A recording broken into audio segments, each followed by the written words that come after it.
En 1988, directivos y exalumnos del Tecnológico de Monterrey tuvieron la visión de crear un programa innovador que brindara la oportunidad a los padres de familia para hacer frente anticipadamente a los gastos de educación superior, creando el Plan de Inversión Educativa PIE. Este programa consiste en la adquisición de certificados de colegiatura a precios actuales para su uso futuro en los niveles de preparatoria, profesional o maestría. Al formar parte de este exitoso programa, pagas por anticipado el futuro profesional de tus hijos en una universidad reconocida internacionalmente. Tienes una inversión segura, ya que los certificados no pierden su valor, son reembolsables, transferibles o pueden venderse. Gracias a cada familia que ha confiado en el Plan de Inversión Educativa, juntos hemos hecho cientos de carreras hacia el futuro.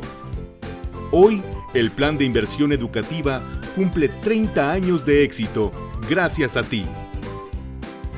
Imagina para tu pequeño un futuro grande.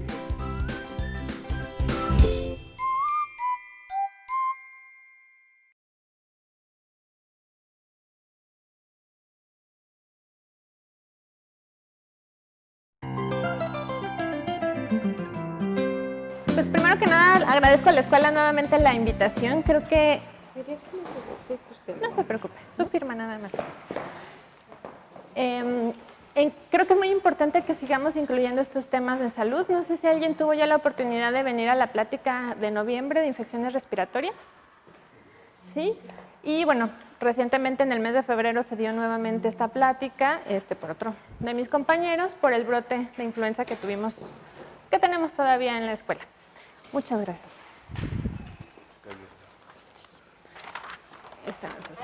Entonces, bueno, el día de hoy nos toca revisar el tema de varicela. A lo mejor dicen, bueno, varicela es muy común, lo hemos escuchado. Seguramente una gran mayoría de los que estamos aquí ya la hemos padecido.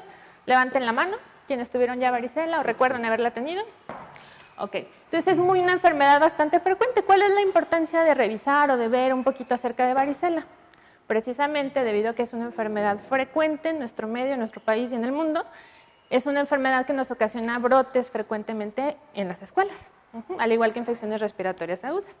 Entonces, tenemos que saber primero que es una enfermedad que afecta a la mayoría de los niños, ya no funcionó, antes de los 10 años de edad. Es un virus, el virus se llama virus varicela zoster. Más adelantito vamos a ver la importancia de ese apellido, el zoster, porque es importante que sepamos que ese es el virus. Se encuentra presente en todo el mundo, incluido pues nuestro país.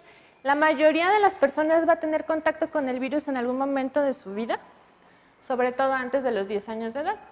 Normalmente pues no representa una amenaza para la vida, es una enfermedad que conocemos como propia de la infancia, precisamente por ese motivo, y no nos va a dejar una secuela o una complicación, ¿sale?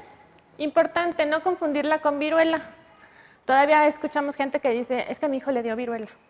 O sobre todo luego las abuelitas le dicen la viruela loca, la conocen así. Entonces, esto es incorrecto, el nombre correcto es varicela, ¿sí?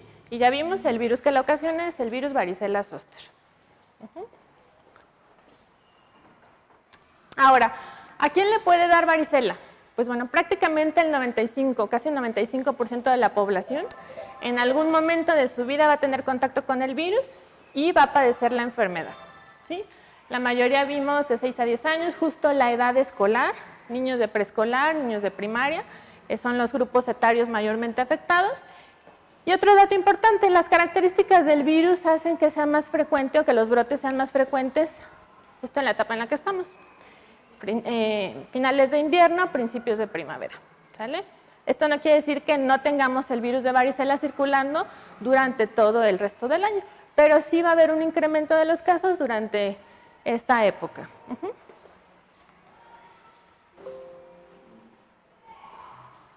Ahora, ¿cómo se manifiesta la varicela? Bueno, el contagio se va a dar igual que infecciones respiratorias, igual que influenza, a través de la saliva que expulsamos al hablar, al estornudar, al toser. Y obviamente pues si no lo hacemos con el cuidado adecuado, que vamos a ver un poquito más adelante.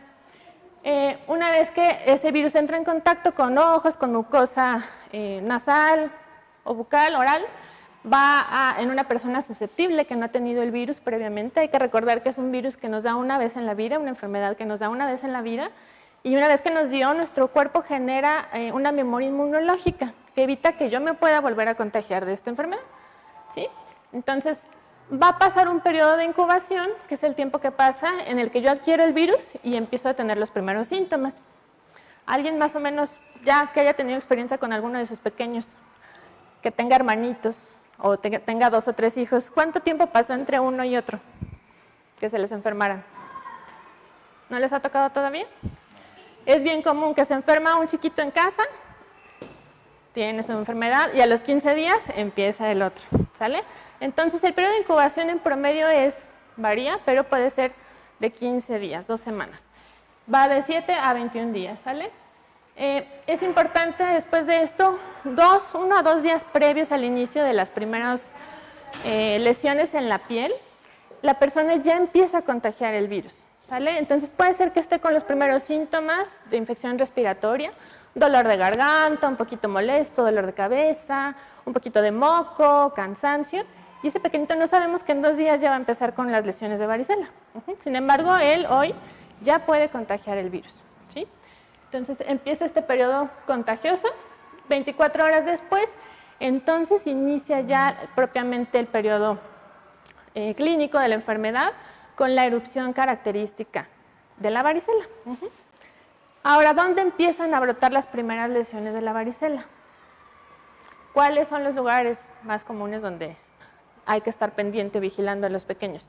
La varicela tiene la característica que empieza a brotar en el tronco, básicamente tórax anterior, tórax posterior, en espalda y en cabeza, ¿sí? De ahí se va a extender poco a poco a brazos y piernas, sobre todo muslos y brazos, y en menos cantidad lo que son antebrazos y piernas, y generalmente respeta lo que son palmas y plantas de los pies. Es una característica de la varicela.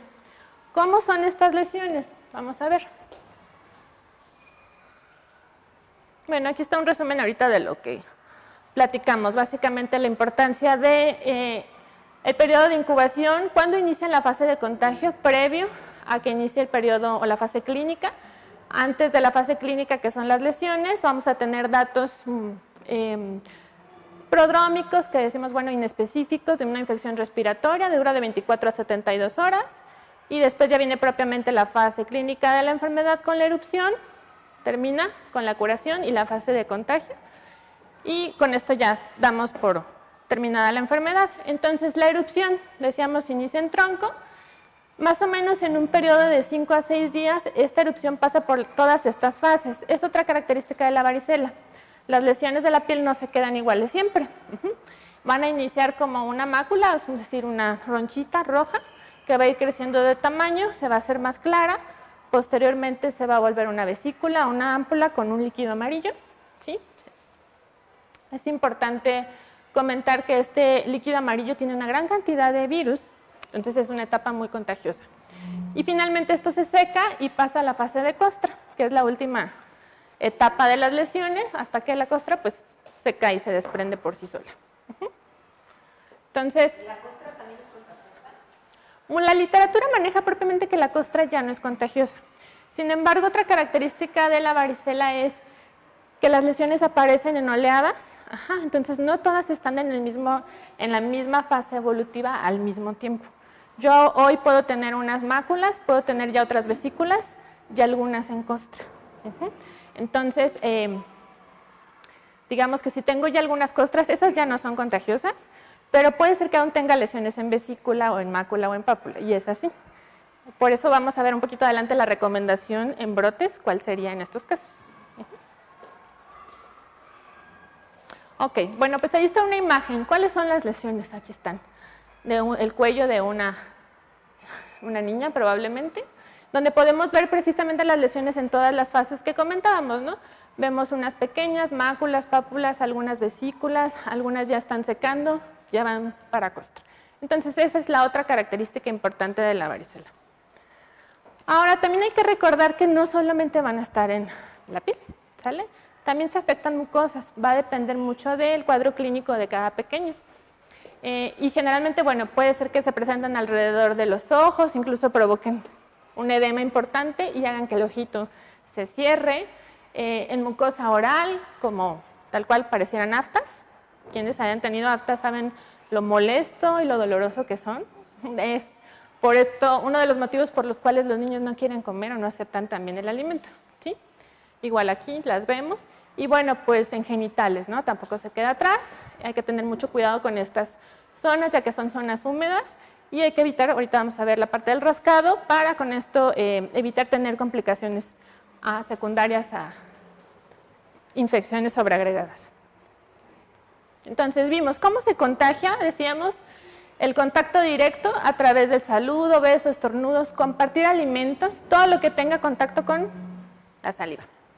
¿Sale? De ahí la importancia de seguir insistiendo, recalcando a los pequeños que no compartan la botella de agua, la mordida de la torta y todo esto que está en contacto con la saliva de los niños, ¿sí?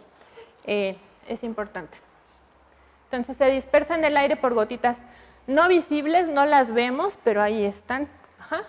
O bien, decíamos el contacto directo con las lesiones de la varicela, sobre todo las que están en etapa de ámpula o de vesícula por ese líquido, ¿sí? ¿Hasta aquí vamos bien? ¿Alguna duda, alguna pregunta? ¿No? Ok. Tratamiento. Entonces, es una enfermedad, decíamos, benigna la gran mayoría de las veces. Entonces, el tratamiento en general va a estar encaminado a aliviar las molestias o los síntomas, ¿sí? La enfermedad se quita sola, más o menos el periodo de curación es de igual 14 días, en un caso leve, moderado. Va a variar mucho, hay niños que tienen un cuadro muy, muy leve y ellos a lo mejor en una semana ya están como nuevos.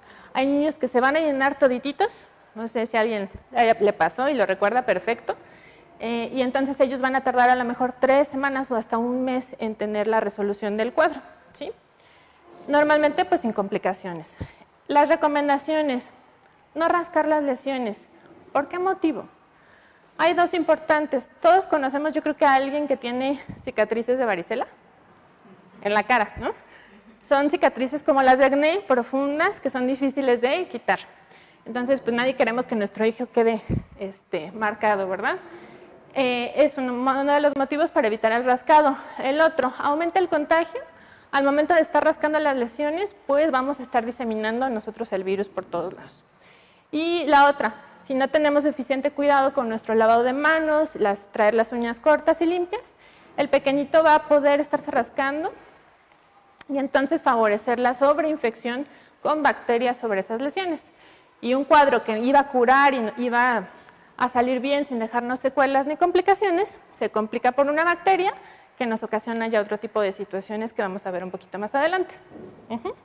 Entonces es bien importante no rascar las lesiones, que es lo más difícil, ¿no? O sea, quienes ya tuvimos varicela sabemos lo desesperante que es, sobre todo con niños pequeños es complicado. Pero bueno, ahorita vamos a ver qué opciones tenemos en este sentido. Entonces, pues ahí está la frente de una persona que no le fue muy bien, quizá con la varicela, y quedó con esas cicatrices. Entonces, el tratamiento, baños de avena, está muy encaminado. Todo esto es aliviarla o disminuir la comezón tan importante que hay, que es otro de los, yo creo que lo más molesto, ¿no? Podemos utilizar los baños de avena, el polvo coloide que nos dan en el sector salud, esos polvitos blancos que maneja la Secretaría, el IMSS, el ISSSTE. Esos se utilizan en el agua con la que bañamos al pequeño, en el agua del último enjuague la utilizamos y nos va a ayudar a ¿qué? A aliviar la comezón, a secar más rápido las lesiones, ¿sí? La loción de calamina también, el famoso Caladril, alivia la comezón. El agua de Alibur, lo utilizamos menos. Paracetamol es importante para las molestias generales.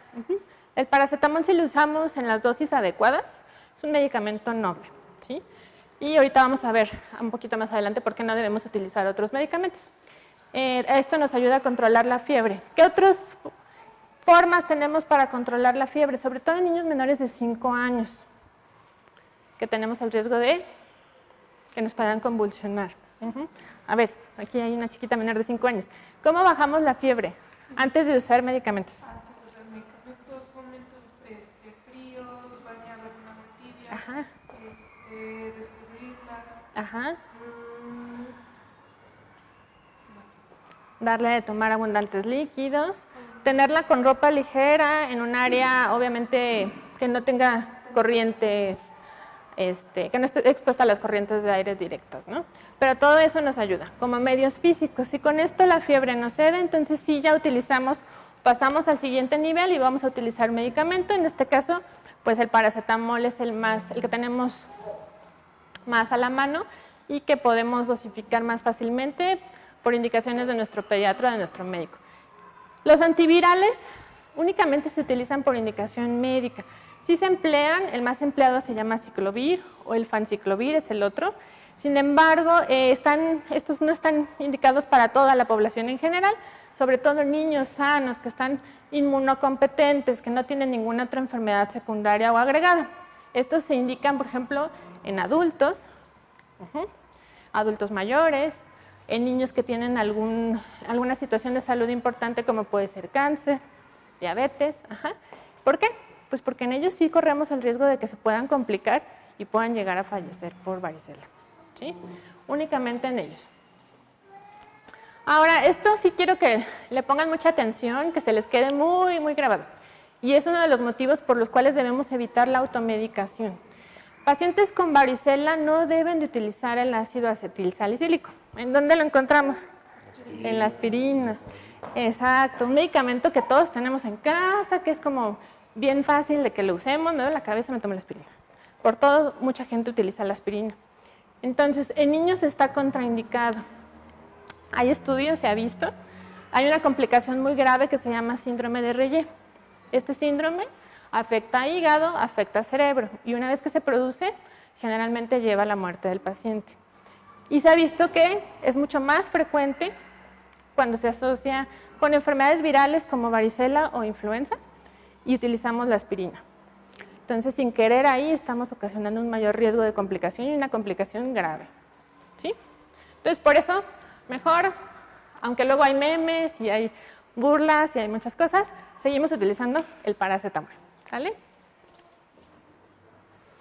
Entonces, ¿alguna duda con eso del tratamiento?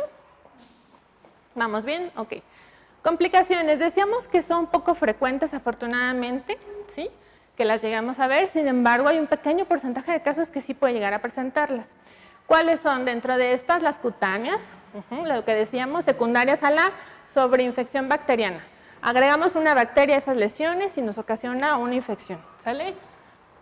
Y bueno, podemos llegar a tener cuadros tan aparatosos como estos, un impétigo, una celulitis, una miositis, fascitis, abscesos, dependiendo de la localización de esta infección, ¿sí? Otras complicaciones menos frecuentes, pero que bueno, pueden llegar a ocurrir, la encefalitis, que es la inflamación del cerebro, neumonía, es dentro de lo poco frecuente, es la más frecuente, la neumonía.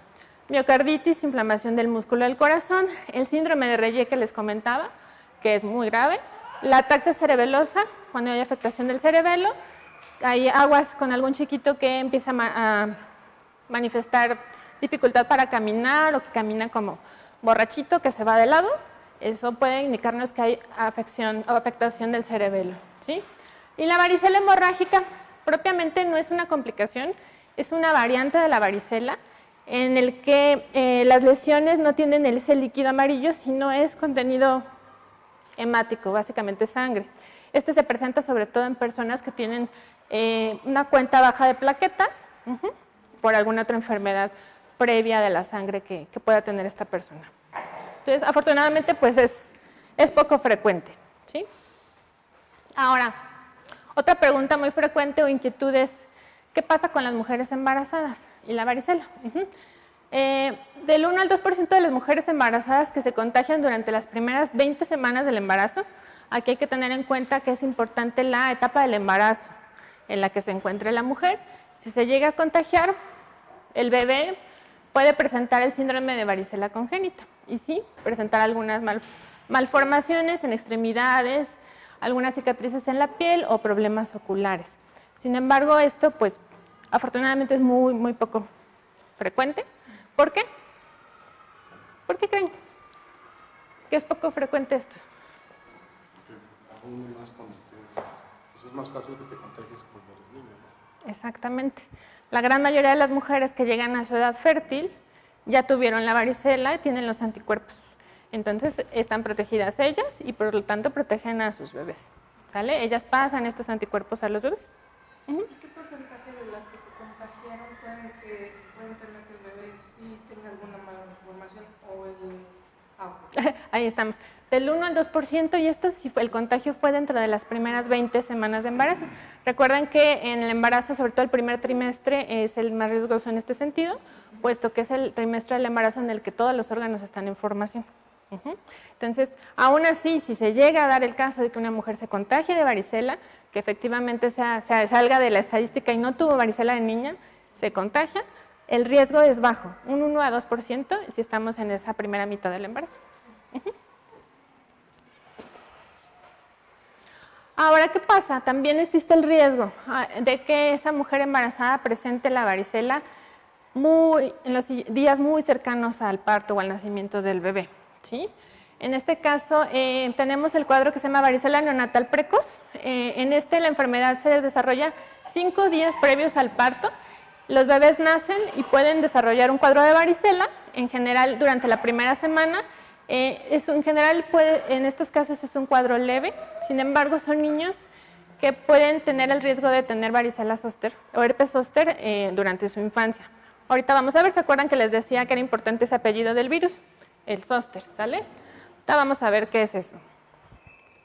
Y bueno, está otro panorama que es la varicela neonatal tardía, en la que la varicela se desarrolla entre los 5 días antes y 48 horas después del parto. El niño va a presentar la varicela entre el 5º y 10º día de vida. En estos casos sí es un cuadro grave y pues tiene una alta tasa de mortalidad, ¿sale? Hasta del 30%. Entonces, digamos que es otra etapa de riesgo en la que hay que tener mucho cuidado los días previos al nacimiento de los bebés. En general, la indicación y la recomendación es que un niño con varicela no debe de estar en contacto con mujeres embarazadas, ¿sí? Ahora, la pregunta del millón. ¿La varicela puede volver a dar? Bueno, no. Se puede tener varicela una vez en la vida. Lo que comentábamos, una vez que nos da, que estamos en contacto con el virus, nuestro cuerpo genera estos anticuerpos de defensa específicos contra el virus. Y esos quedan ahí por siempre, toda la vida. Es una memoria inmunológica. Y evitan que en el futuro, en momentos posteriores, si yo estoy en contacto, que yo me vuelva a enfermar. Sin embargo, ¿qué pasa? Cada persona es diferente. Y la varicela que tuvo él, la que tuvo ella, la que tuvo él, son diferentes. No todos tuvieron el mismo cuadro. Hay varicelas que pueden pasar desapercibidas incluso por lo leve del cuadro, ¿sí? Niños que tuvieron unas cuantas lesiones, que no tuvieron fiebre, no tuvieron mayor molestia, mayores datos prodrómicos, y los papás incluso pues, dijeron, no sé qué te pasó, te picó una araña, alguna situación de este tipo, nunca se diagnosticó como varicela. Entonces, son las personas o los adultos que encontramos que dicen, pues es que a mí no me ha dado. Ya le pregunté a mi mamá y me dice que nunca me dio. Pero ¿qué pasa? Luego son maestras de escuelas o de preescolar, educadoras, que siempre están en contacto con niños y que a lo mejor cada año tienen un pequeño brote de varicela en su salón. Los niños a esa edad pues son muy cariñosos, se acercan, saludan de beso, abrazan.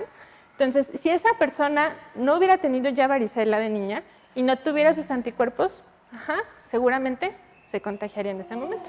Si no se contagia, es porque ella ya está protegida, ya tuvo varicela y ya tiene esa memoria inmunológica. Entonces, eso también pasa muy seguido con los primos o con los vecinos. Es que lo junté y lo llevé para que se contagiara y no le dio, ¿no? Que eso está mal hecho, no hay que juntar a los niños para que se enfermen. Entonces, ese es el motivo y es una duda bastante frecuente.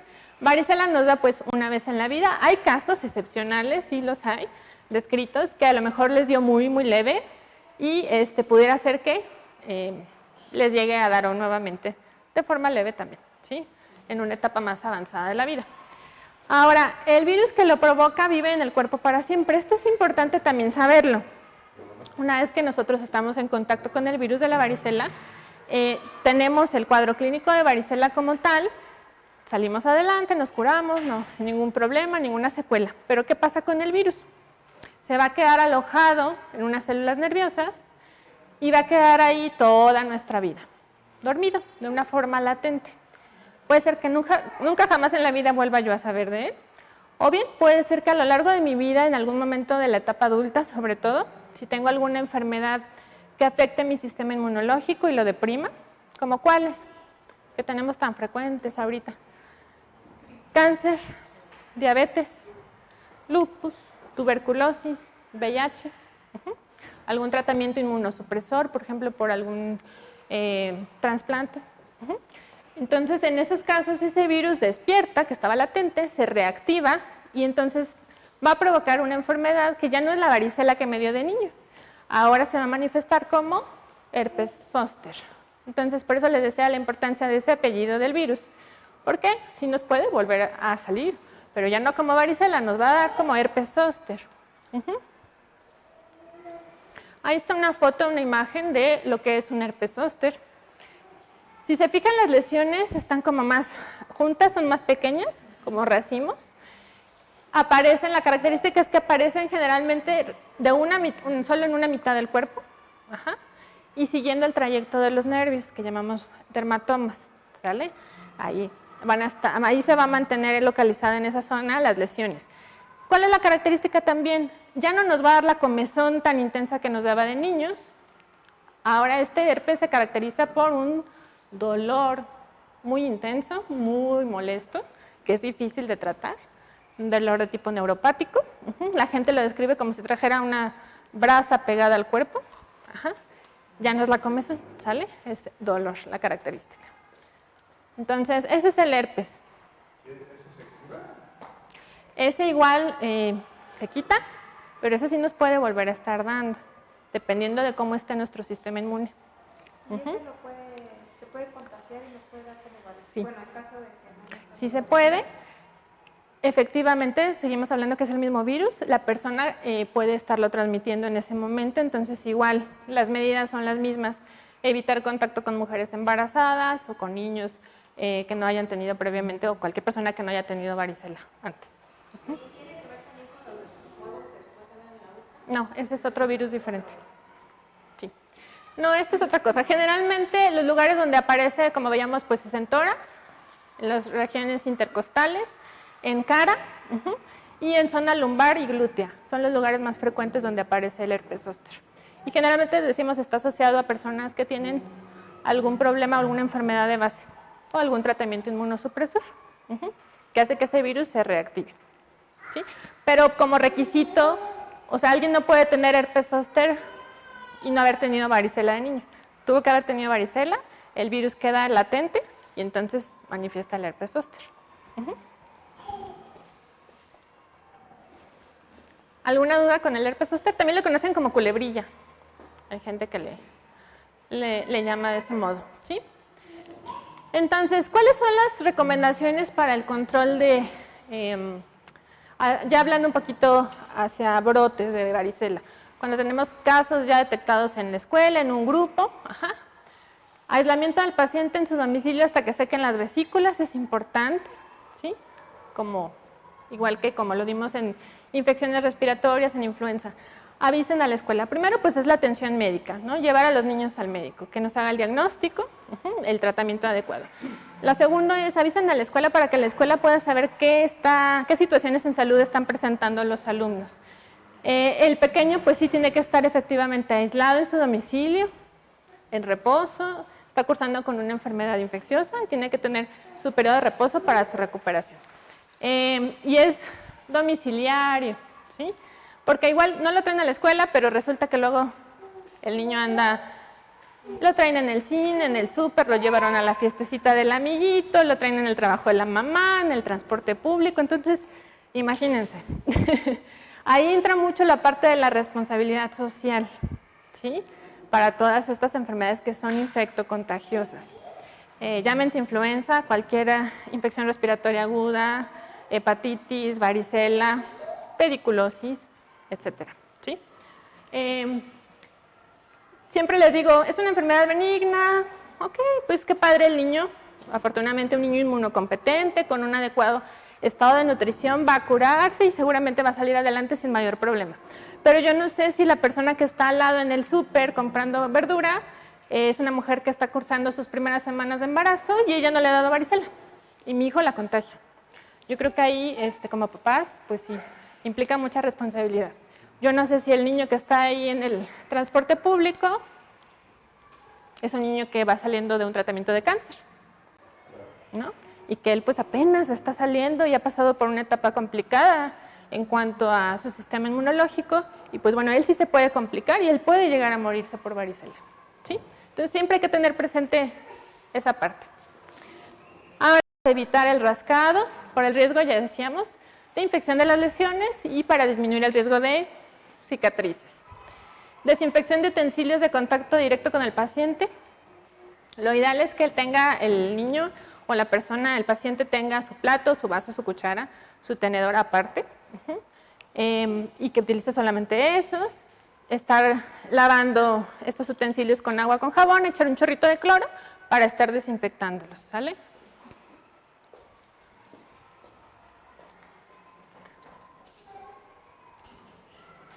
Ahora, los famosos filtros. Ya hemos platicado mucho de los filtros. Los filtros fue una medida que empezamos a utilizar. ¿Alguien se acuerda cuándo? Exactamente. La pandemia de influenza en el 2009 nos dejó muchas enseñanzas. Y ahorita otra vez estamos empezando a poner a prueba esas enseñanzas, ¿sí? Y una de ellas fue los filtros. Los filtros se establecieron en las escuelas. ¿Se acuerdan que en ese entonces veíamos a la hora de la entrada a la maestra con cubrebocas, llenando un cuestionario, tomando temperatura? Si el niño estornudaba en ese momento por el sol o por el polvo, no investigaban más y va de regreso a su casa, ¿sí? Éramos muy estrictos con los filtros. La verdad es que pasó la influenza, nos relajamos y se dejaron de hacer. Hay que retomarlo. Los filtros son medidas obligatorias de salud para la familia, bueno, vamos a ver, para la familia y para la escuela. Existen dos, que es el filtro familiar y el filtro escolar, ¿sí? El filtro familiar, pues, ¿de quién es responsabilidad? De los papás. Nadie conoce mejor a los hijos que nosotros. Nosotros sabemos si el niño estuvo tosiendo en la noche, si le dolió la garganta, si tiene moco, si tuvo fiebre, etcétera, ¿sale? Entonces, nosotros debemos de ser los primeros en decir, aguas, algo está pasando, se está enfermando, no aviso a la escuela y no lo mando hasta que lo vea el médico, yo tenga un diagnóstico y entonces sí, ya cuando haya tenido su tratamiento y esté sin síntomas, lo puedo llevar a la escuela sin ningún problema, ¿sí? Pero mi hijo ya no representó un riesgo de contagio para toda la gente de la escuela, ¿sí? Ahora, ¿qué pasa la mayoría de las veces? Ese filtro familiar no funciona, ¿sale? Entiendo que todos pues tenemos actividades laborales, tenemos muchas cosas que hacer y a veces es complicado si el niño en la madrugada empieza con algún síntoma, pues no mandarlo a la escuela o ver quién nos lo cuida. Sin embargo, sí debemos de ser bien conscientes por esta parte que decíamos de la responsabilidad social, tener un plan B y saber qué vamos a hacer con nuestro pequeño en un dado caso, de que esto se presente. Si no funciona ese filtro familiar, debe de estar funcionando el filtro escolar. Esa es responsabilidad pues de la escuela, apoyado con padres de familia. Entonces en la escuela se deben de hacer estas revisiones. Entiendo que por la logística aquí del circuito, como en muchas escuelas es complicado, puesto que baja uno al pequeño. Pero sí en los primeros momentos del día buscar la manera de detectar a esos niños que presenten algún síntoma. Hablando de varicela, estamos hablando de los primeros síntomas. ¿Cuáles eran? Síntomas respiratorios leves, tos, dolor de garganta, puede haber un poquito de fiebre, moquito, dolor de cabeza, el niño se siente mal, decaído, o bien, francamente, si ya presenta las lesiones. Hemos encontrado niños en las escuelas con las lesiones de varicela activas y el papá sí lo mandó, ¿no? No lo checó, no lo revisó, nadie le dijo nada y el niño con las lesiones. Y así está en el salón media mañana. Entonces, aguas pues con eso. Hay que detectar oportunamente a los niños. Si presenta datos, se le pide en ese momento al padre de familia pues que lo retire y lo lleve a atención médica. Igual una vez que ya tiene tratamiento, que está sin lesiones y sin síntomas y con su alta médica, pues se puede reincorporar. Aquí era lo que decíamos de las costras, para fines prácticos en brotes. De hecho, cuando hay brotes de varicela entregamos un documento de la Secretaría de Salud en donde se da la recomendación de que los niños se pueden reincorporar ya sin lesiones, incluidas costras, y con su alta médica, ¿sale? Para evitar el riesgo de contagio. Ahora, ¿cuál es el otro escenario que puede ocurrir? Que también pasa, que el niño efectivamente estaba sano, en la noche ustedes lo traen en la mañana muy bien a la escuela y durante el transcurso del día el niño empieza con los síntomas. Puede pasar. En ese caso, ¿qué vamos a hacer? Pues se tiene que retirar al niño del salón, llevarlo a algún lugar aislado que tengamos destinado para esto, o al área médica, y entonces ahí pues se le manda a llamar al padre de familia para que venga por el pequeño, a la brevedad, ¿sí? ¿Alguna duda con los filtros? Y esto les decía, aplica para todo, no solo para varicela, ¿sí? Estos deben de estar activos siempre y reforzarse cuando tengamos brotes sobre algún padecimiento en particular. Ahora, otra medida importante de prevención que no podemos dejar de mencionar es pues la vacuna. Existe la vacuna contra la varicela. Si ustedes revisan su cartilla de vacunación, no está incluida como tal en el esquema. Sin embargo, es una vacuna que se llega a tener en los centros de salud, se puede llegar a tener y la pueden aplicar. Se aplica al año de edad, la primera dosis es lo ideal, que se aplique junto con la triple viral. ¿Se acuerdan la vacuna del año? ¿Contra qué nos protege? Polio no, sarampión, paperas y rubiola. Muy bien, esas tres. Parotiditis, rubiola y sarampión. Es la triple viral, entonces se aplica idealmente una en un bracito y la de varicela en la otra. Ajá. Igual hay pediatras que manejan la vacuna, vienen todas las 4 juntas y la aplican pues en una sola dosis, ¿vale? Se aplica 0.5 mililitros de niños de 12 a 18 meses, es lo ideal. ¿Por qué a esta edad? Buscamos proteger a los pequeños antes de que inicien con la actividad escolar, antes de que inicien en un maternal o en un preescolar y que ellos ya estén protegidos y con esto evitar tener brotes, ¿sí? Y bueno, en niños o en personas mayores de 13 años se necesitan 2 dosis con una diferencia de 4 a 8 semanas entre una dosis y la siguiente. Aquí sería poco frecuente, puede darse el caso de que haya personas mayores de 13 años que no hayan tenido varicela. Si es el caso, pues sí estaría indicada o recomendada la vacunación. Ahora, sí se puede si no tenemos el antecedente. Sí. Ahora, otra cosa importante, y hablando de vacuna en general, el beneficio de la vacunación no es que al pequeño nunca le vaya a dar la enfermedad. Acuérdense que las vacunas en medicina difícilmente hay 100%. La vacuna nos va a proteger un porcentaje importante. Sin embargo, depende mucho de cada persona ese porcentaje de protección que lleguemos a tener. ¿Qué pasa? Si yo estoy vacunado, puedo llegar a tener la varicela, sí, en algún momento, pero me va a dar de una forma muy leve, ¿sí? Más o menos habla la literatura que podemos llegar a tener 10 lesiones, sin ningún dato de fiebre o alguna otra cosa, y esa fue la varicela que tuvo. Entonces, con esto lo que aseguramos o lo que evitamos son las complicaciones y por lo tanto la muerte por esas complicaciones, ¿sí? Y pasa igual con la vacuna de influenza y con todas las demás vacunas, ¿sale? Ese es el beneficio final de la vacunación. Entonces, no sé si hay alguno de sus hijos que todavía no la tenga, pues se pueden acercar con su médico para que se las apliquen. Yo tengo una duda, a mí nunca me dio varicela, entonces incluso mi mamá le dio a mi hermana, me dormía con ella, o sea, de verdad nunca me dio a mí. Mi hijo tiene 8 años, nunca le dio, hubo varios brotes en la guardería, que es donde él estaba, nunca le dio.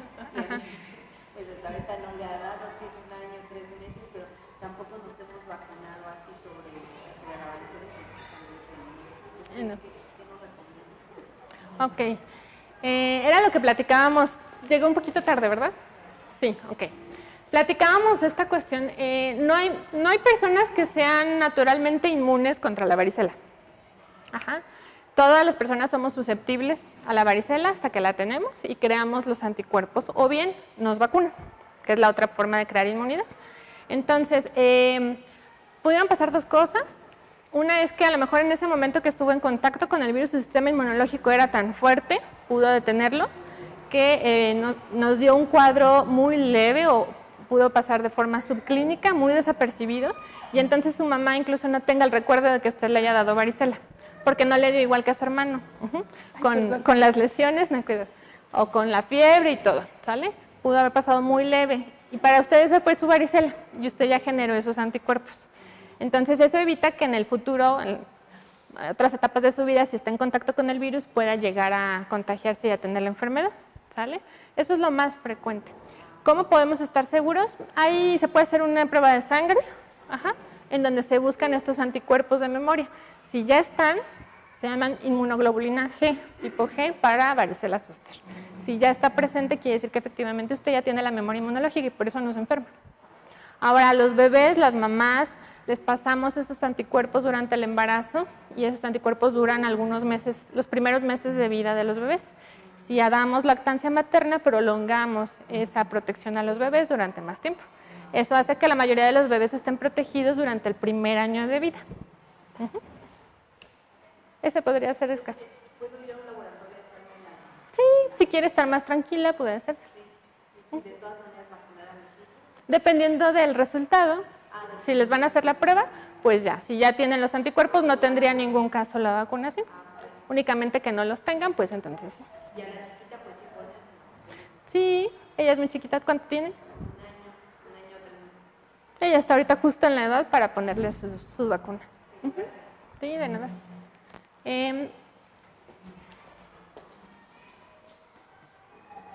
También, bueno, por último, otra cosa importante, igual que en los otros padecimientos, únicamente los niños que presenten sintomatología son los que no deben de estar en la escuela.